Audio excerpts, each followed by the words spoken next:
Are you down for this? If you're in the mood, we can take it to the moon. Just like a movie scene, table for two. No need to be fair, I want you instead.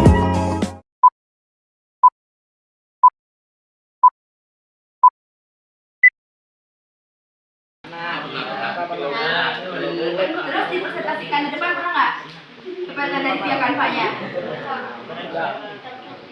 Apa? Pernah nggak? Nah, di sini saya mau mengajarkan ya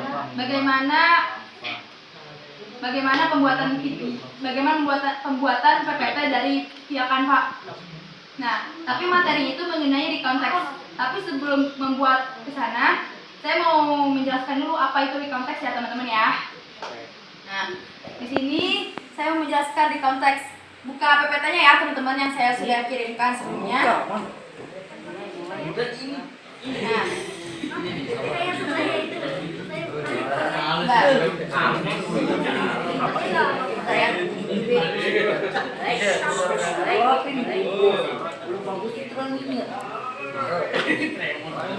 Nah, di sini kan ada penjelasannya, definisi di konteks. Teman-teman sendiri udah ada yang pernah mempelajarinya belum? Di konteks itu apa artinya?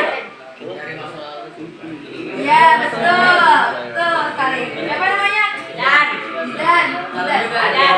Ya, jadi di konteks itu menceritakan peristiwa yang telah terjadi ya. Berarti kalau telah terjadi ada di masa lalu. Kalau masa lalu itu kalau dalam bahasa Inggris menggunakan verb berapa? 1, 2 atau 3? 2. 2 itu apa, Ram? Masa lampau. Ya, masa lampau. Disebut past tense. Nah, di sini saya akan menjelaskan secara definisi apa recontexts itu. Nah, recontexts in definition to retell experiences in the past. Jadi untuk menceritakan peristiwa kejadian di masa lalu. Nah, next slide. Contohnya nih ya. Contoh recontexts itu ada 4. Nah, yang pertama yaitu personal recount atau cerita pengalaman pribadi. Terus kalau cerita pengalaman pribadi kalian biasanya apa? Kalau cerita pengalaman pribadi maksudnya kalian kayak ngomong ke teman kah? Menceritakan misalnya kejadian kalian sedang ngapain kemarin? Ya, main PF. Terus satu lagi apa? Menceritakan apa ke teman kalian? Apa?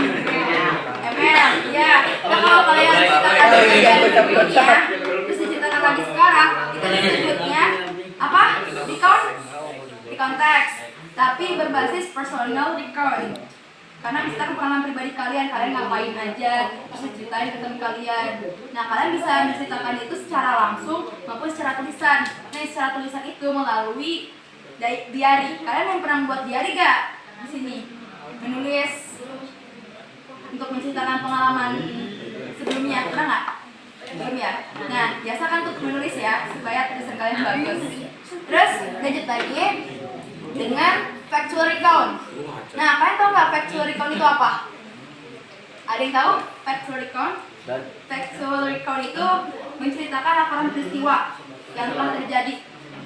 Nah, kalau misalnya nih kalian lihat liputan berita di TV, nah itu bisa dikatakan bahwasanya itu tuh termasuk ke recontexts karena itu menceritakan laporan kejadian yang sesuai fakta tapi sebelumnya terjadi tapi diceritakan lagi di saat diliput. Kayak misalnya di Metro TV ada berita banjir di Jakarta, kan diceritakan lagi tuh sama wartawannya. Nah, itu termasuk ke factual recount. Jadi suka ada nonton berita gak? Kadang-kadang ya. Yang penting kalian pernah nonton ya. Jadi kalian tahu ada apa aja informasi di dunia sana gitu. Terus lanjut lagi dengan biografi. Nah, biografi juga termasuk ke dalam konteks ya, karena dia menceritakan daftar riwayat hidup seseorang. Contohnya seperti tokoh yang fenomenal, seperti siapa? Soekarno. Ya, Soekarno siapa? Presiden pertama. Ya, betul. Presiden pertama Indonesia yaitu Presiden Insinyur Soekarno. Nah, Presiden Soekarno ini bisa dijelaskan tentang biografinya, yaitu menceritakan riwayat hidupnya, dan biografi ini tuh menceritakan perjalanan hidupnya. Nah, perjalanan hidupnya itu termasuk ke dalam di konteks kalau kalian menceritakan ulang lagi gitu. Terus lanjut lagi ada history, yaitu sejarah. Nah, history juga termasuk ke dalam recontext. Kenapa? Ya, karena yang sudah lama diceritakan lagi. Ya, history itu kan sejarah. Di sini kan ada piramida. Nah, piramida itu kan nggak langsung tiba-tiba dibangun kan? Ada prosesnya dulu. Nah, prosesnya itu kan nggak mungkin sekarang kan, pasti masa lalu. Nah, masa lalunya itu tuh disebut recontext. Kalau yang diceritakannya sekarang, gitu. Jadi piramida itu bisa terbangun menjadi bentuk piramid karena apa? Karena ada prosesnya. Nah, prosesnya itu disebut recontext. Tapi itu termasuk ke chronological. Chronological itu pembahasannya yaitu tentang urutan waktu peristiwa. Nah, urutan peristiwa sampai terjadinya sebuah piramida. History, sejarah. Terus lanjut lagi. Nah, tujuan dari recontext ada yang tahu? Ada yang mau baca? Dari yang PPT yang saya kirimkan via Canva? Boleh dibacain. Gak apa kalau mau baca. Gak apa. Atau kamu yang pegang HP-nya boleh baca. Gak apa, salah itu. Salah karena kan teman saya Kak, mau katanya. Apa? Idan. Boleh. Iya, gak apa. Akan dibaca, oke? Ayo.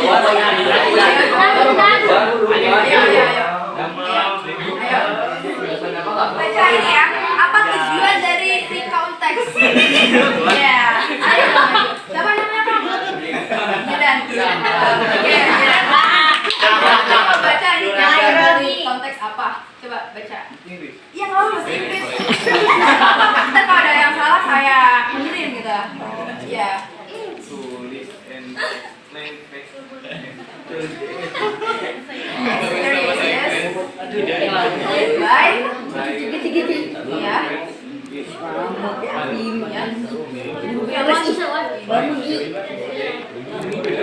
Ya, betul. Tepuk tangan dong. Ajikan. Boleh nggak ada lagi? Mau bicara bahasa Inggris gitu. Nah, di sini tujuan dari konteks yaitu to list and explain past experiences by telling events in the order in which they happen. Jadi tujuan dari konteks itu adalah untuk menceritakan pengalaman lampau secara berurutan. Nah, lanjut. Nah, gimana sih cara buat konteks itu? Ada jenis strukturnya, ada strukturnya. Yang pertama yaitu orientation, yaitu pengenalan. Nah, pengenalan itu ada apa aja sih isinya? Isinya itu ada nama, tokoh, waktu, tempat, ya kejadian. Terus events itu artinya adalah kegiatan. Nah, kegiatan di situ menjelaskan urutan waktu peristiwanya, apa yang telah dilalui, apa yang telah dilaksanakan gitu ya. Terus yang terakhir yaitu reorientation. Reorientationnya itu menjelaskan kembali apa yang dari isi cerita tersebut dan disimpulkan dari keseluruhan apa yang sudah dijelaskan.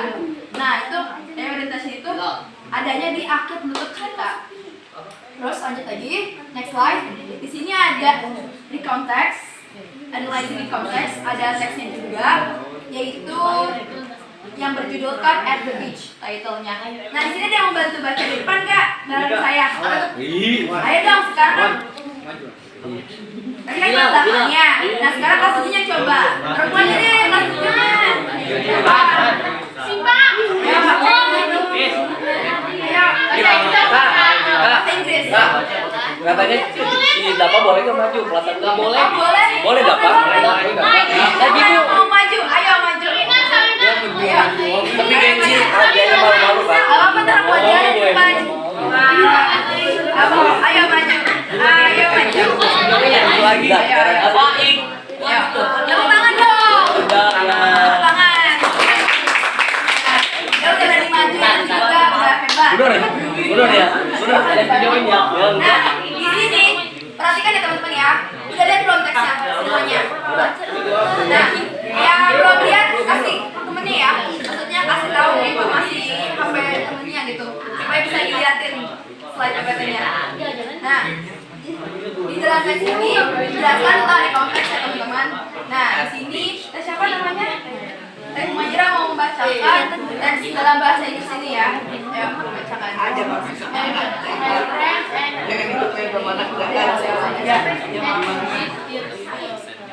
Title. At the beach. Title. My friend and I went I went to the beach last week. Terus, ya, while we were at the beach, we had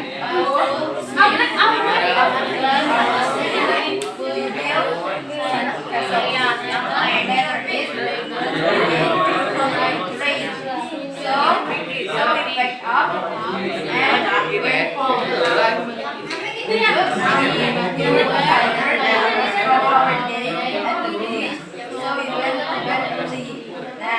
Udah dong, selesai ya. Tepuk tangan dong.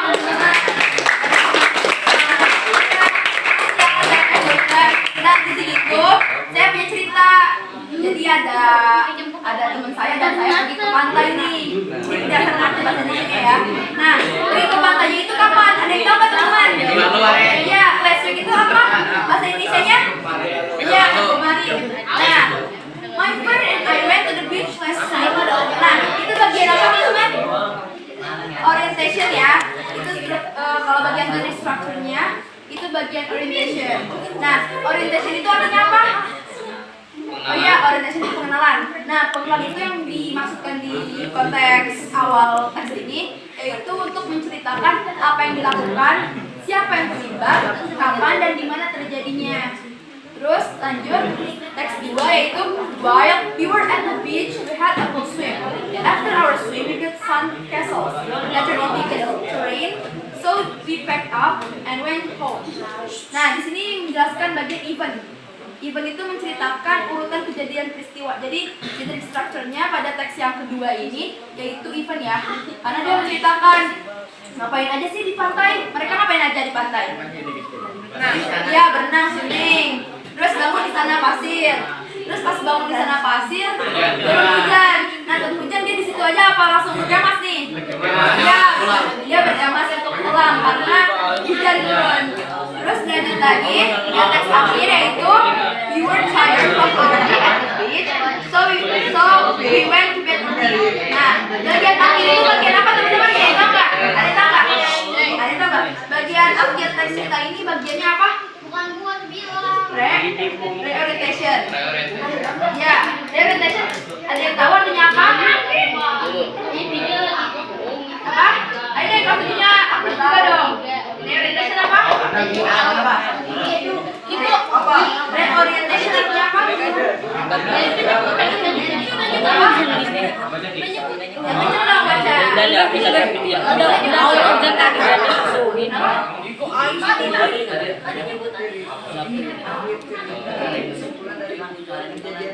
Ya, reorientation itu artinya adalah menceritakan peristiwa yang sudah terjadi lagi. Maksudnya adalah jadi kesimpulan dari teks itu diceritakan lagi di reorientation, gitu ya.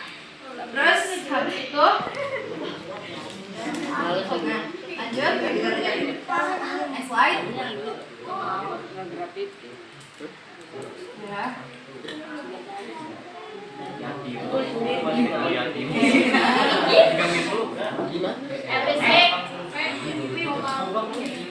Nah, dilanjut, ini ciri kebahasaannya ya. Apa sih yang menceritakan dari recount teks itu? Nah, yang pertama yaitu using simple past tense. Using simple past tense itu menggunakan kalimat lampau. Terus menggunakan verb 2. Nah, verb 2 itu menceritakan peristiwa yang ada di masa lalu. Ya. Nah, contohnya itu my friend and I went to the beach last week. Nah, di sini verb 2-nya itu yaitu when. Karena when itu kata dasar verb satunya yaitu go. Nah, kalau verb 2-nya itu when. Kemudian ciri kebahasan dari konteks yang kedua yaitu using personal participants. Yaitu menggunakan sudut pandang orang pertama yang terdiri dari I, we, me, my, our. Nah, I apa bahasa Indonesianya? Saya. I saya, we, Kamu. we, Kami. kita. We apa we? Kami apa kita? Kita. Kami apa kita? Ya, kami. We kami ya. We kami. Ya. My apa? My itu punya saya. My. Nah, terus our apa? Our apa? Ada yang tahu our apa? Our itu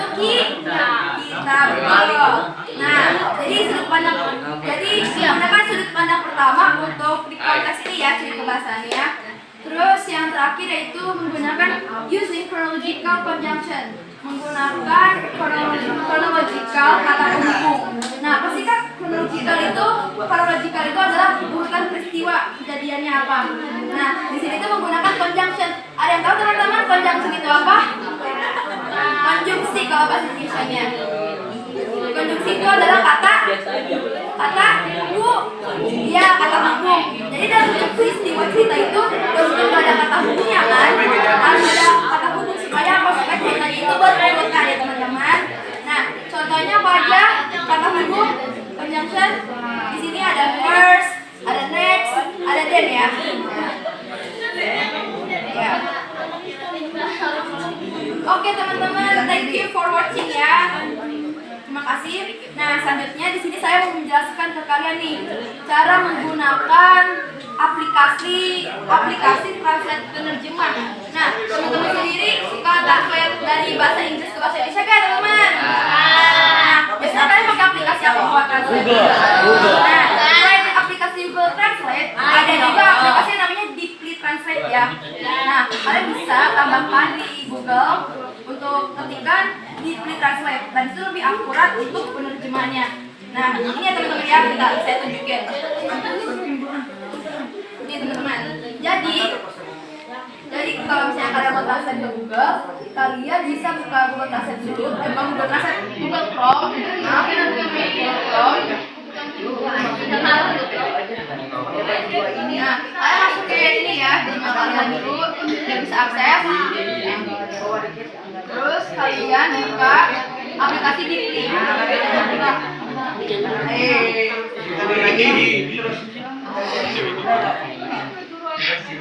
Udah. Nah, aplikasi Deeply ini ada di platform apa aja? Maksudnya dari perangkat apa aja? Misalnya laptop, HP, bisa kalian istilahnya searching buat Deeply Translate ini ya. Nah, kan di sini kan ada terjemahannya ya, aplikasi terjemahan Deeply-nya. Kalian bisa tambahin ya di HP kalian ya. Kalau misalnya kalian mau terjemahin dari bahasa Inggris ke bahasa Indonesia. Nah, contohnya nih ya, kakak mau ngambil text recount dari Google yang berbahasa Inggris, terus ditranslate ke bahasa Indonesia. Yang belakang kelihatan Kak? Kelihatan? Kelihatan Kak? Nah, contoh di konteksnya ini ya. Di konteks.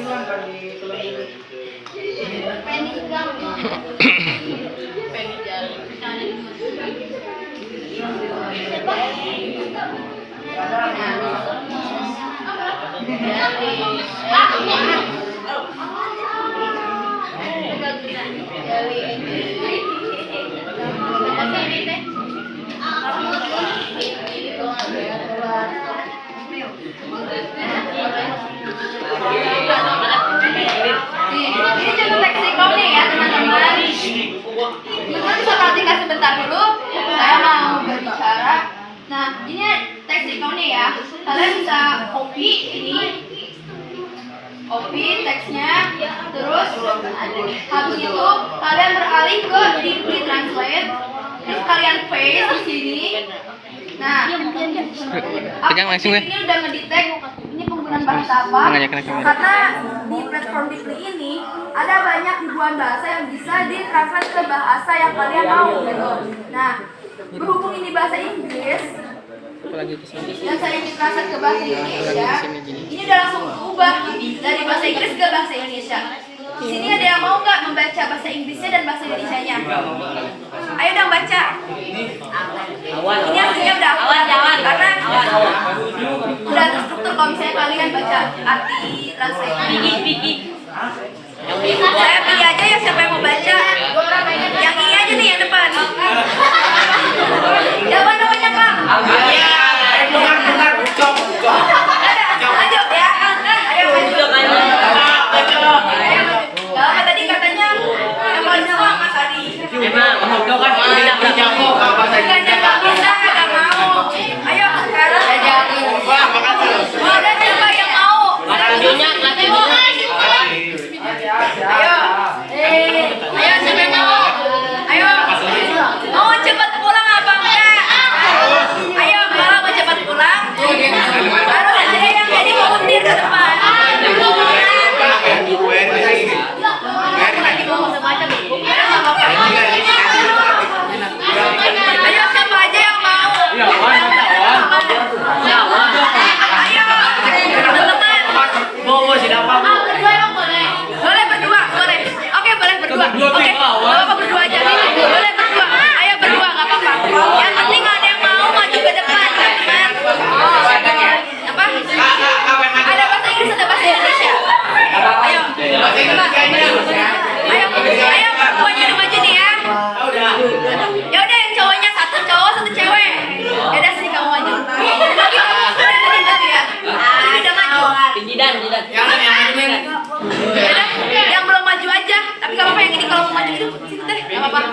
Ini yang tadi udah main. Ini yang tadi udah main.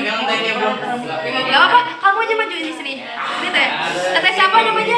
Teteh Anggi sama teteh Selina. Oke. Siapa yang mau baca bahasa Inggrisnya? Selina. Teman-teman dengerin ya. Selina mau baca bahasa Inggrisnya. Ini. Oke. Teman-teman dengerin ya. Ayo. 1, 2, 3 baca. Iya ini.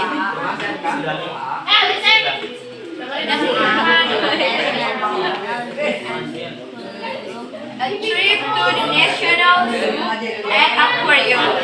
Lanjut.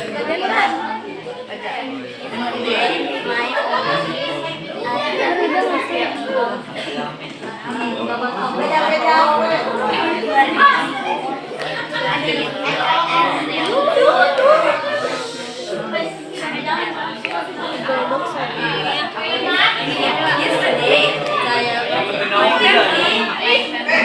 I went to the National Zoo. Oke, kalau gitu yang baca semuanya ya teman-teman ya. Biar semuanya ikut terlibat. Oke, maju ke bukan maju ya, baca bareng-bareng. 1, 2, 3. A trip. The National Zoo. And aquarium. Yesterday, my family and I went Amin. to the National Zoo and aquarium. Visit the new snow parks and the other animals. In the morning, when we got to the zoo and aquarium, there was a great big line. So we had to wait a while to get in. Lanjut.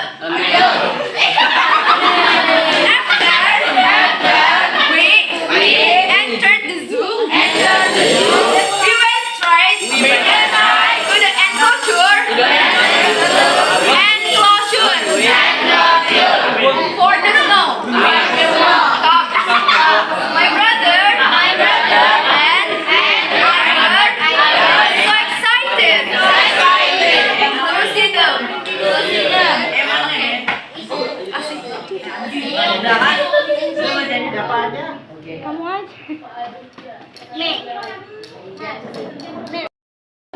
My brother and I were so excited to see them. They were so cute and playful. At lunchtime, Dad decided to cook a barbecue. He cooked sausage, so we could have sausage sandwiches. My mom forgot the tomato, carrots, so we had to eat them plain. In the afternoon, we visited the aquarium. My brother was excited to see the sharks and the tropical fish. At the end of the day, when we left, we were going to go and get ice cream. But we decided we were tired. So we took off, tried home, but of course, it's very heavy.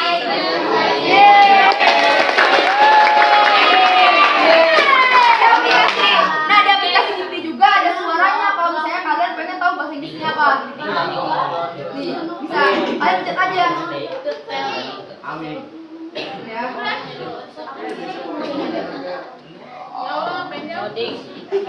A trip to the National Zoo and Aquarium.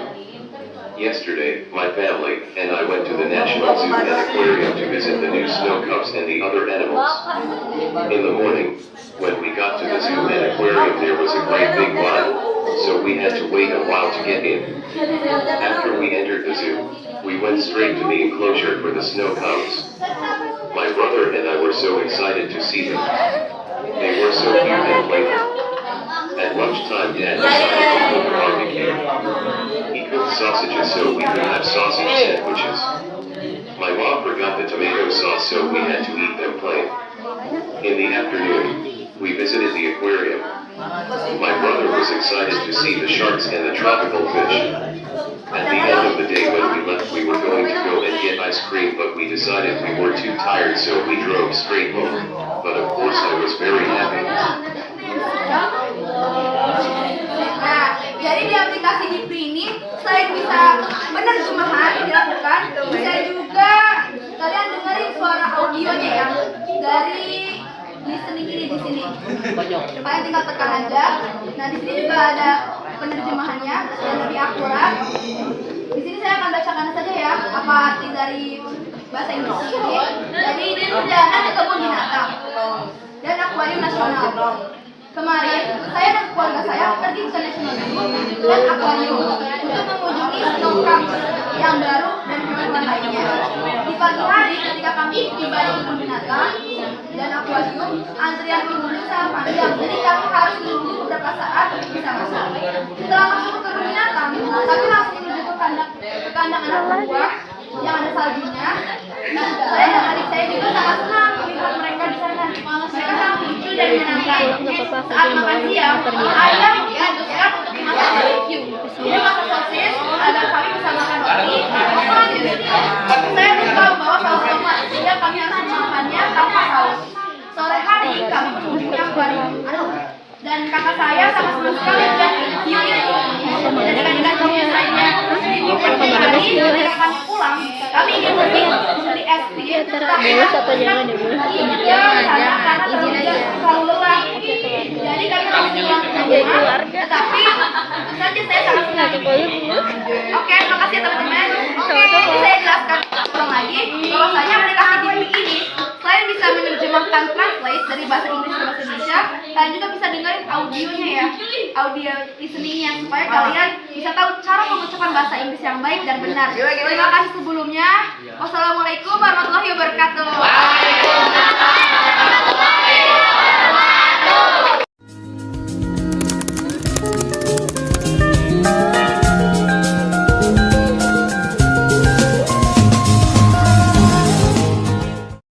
Kan ku kejar mimpi